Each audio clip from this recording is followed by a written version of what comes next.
Böyle şans bu.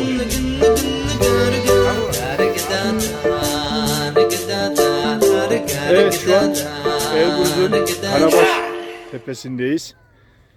Arkada Elbruz'un zirvesini görüyorsunuz.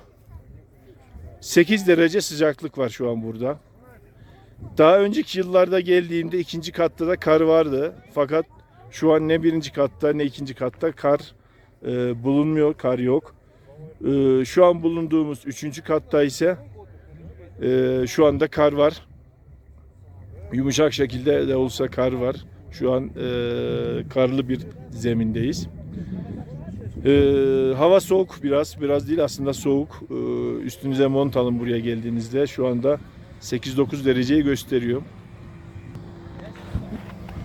Burada teleferikler, teleziyeciler buraya kadar geliyor ama görmüş olduğunuz gibi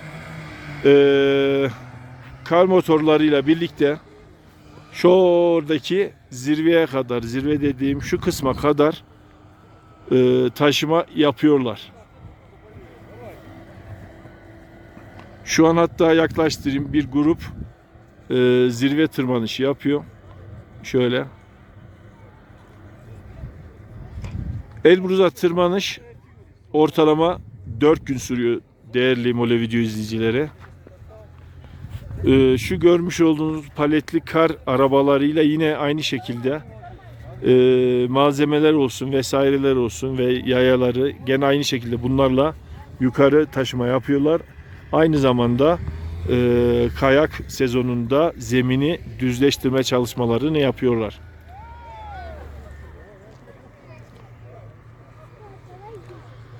Buraya kadar geldikten sonra dediğim gibi şu kar makineleriyle yukarıya kadar çıkabilirsiniz.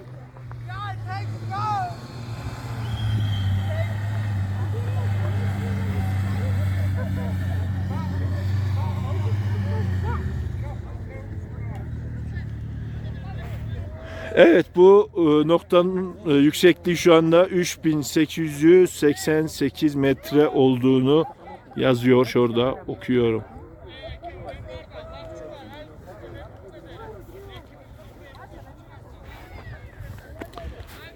Elbruz bildiğiniz gibi 5000 metreden yüksek bir yüksekliği var.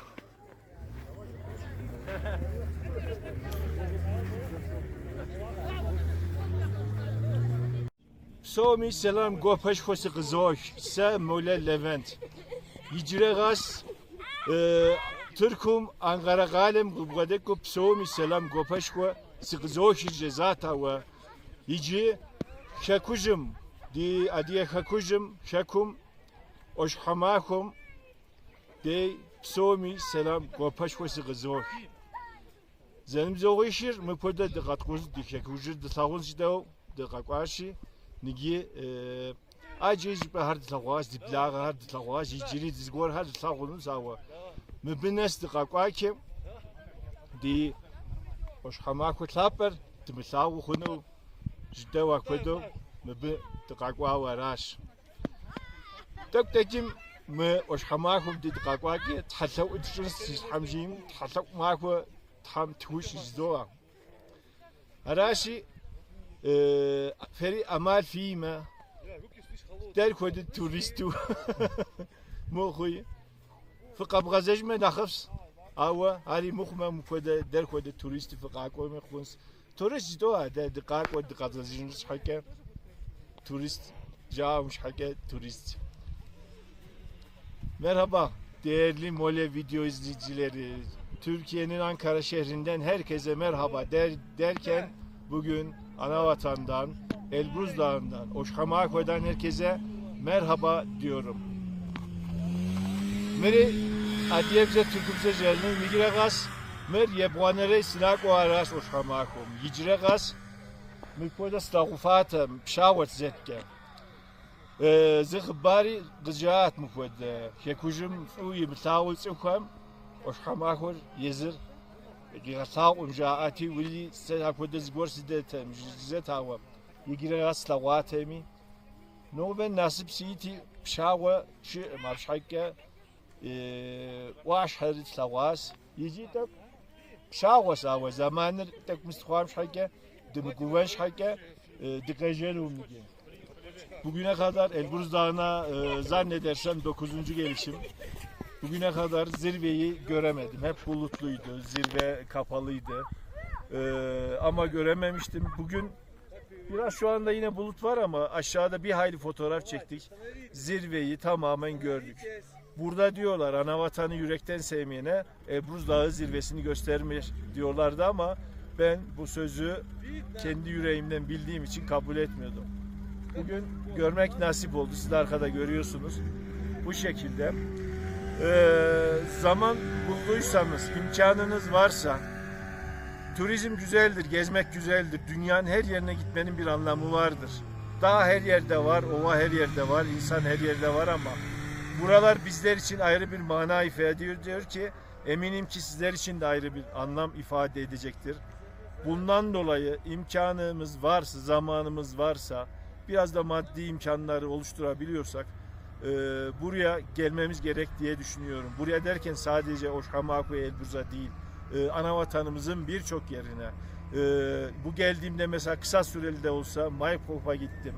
Çerkes'e gideceğiz. Yani imkan el verdiğince, zaman el verdiğince Anavatan'ımızın her yerine gidelim, görelim diyorum. Sorry fıkızogablaga. Dişekuşum fıkızogablaga. Fıkızogablaga zoa.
Gotta